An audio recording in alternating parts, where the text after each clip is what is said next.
We know that Google is tracking us. We agree to it when we set up our phones. So we wanted to figure out what exactly Google is learning about us throughout the day. So here's what we're going to do. We have two identical phones. The only difference between these two phones is this one is in airplane mode.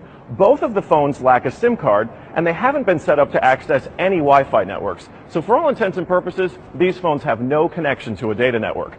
We're going to keep them with us throughout the day. And while I travel around DC, we're going to figure out just what Google is finding out about me. Our first stop, Sim's convenience store, just outside our Fox bureau, for a quick coffee.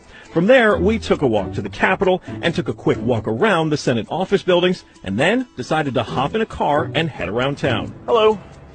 We're going to the Children's Hospital, please.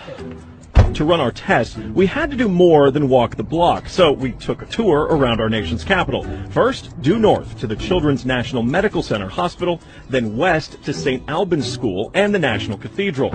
Our tour around town was a 14-mile journey that lasted more than an hour. The entire time, the phones had no access to the internet. Oh my goodness. Not a Wi-Fi connection and not any cellular data service.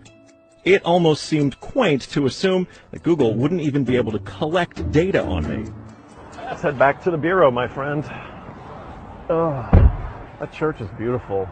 Google's business model is simple. Collect data on its users and then use that data to sell targeted ads. It's a business model called surveillance capitalism.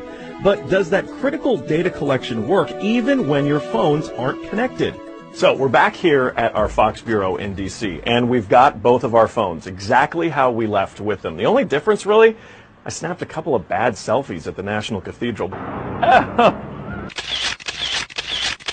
But otherwise, they have stayed in my pocket for the entire day. So let's find out what they know. This is our man-in-the-middle device. It's basically a Wi-Fi network that these phones are going to connect to once we turn their Wi-Fi on. It's going to pass data through it on the way to Google.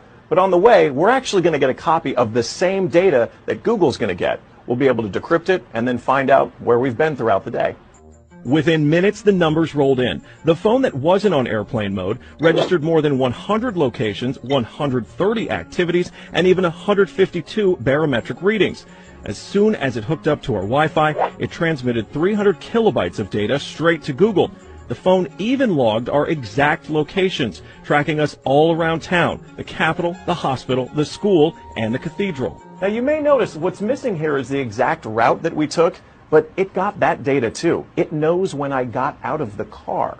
The metadata has a time log down to the very second, tracking everything when they think that you're walking, riding, and yes, even getting out of the car. Okay, so you're thinking, this isn't a big deal. I'll just put my phone in airplane mode. Yeah, we thought of that too. This is the other phone that we had with us that no SIM card also remained in airplane mode the entire time. Let's see what kind of data it captured.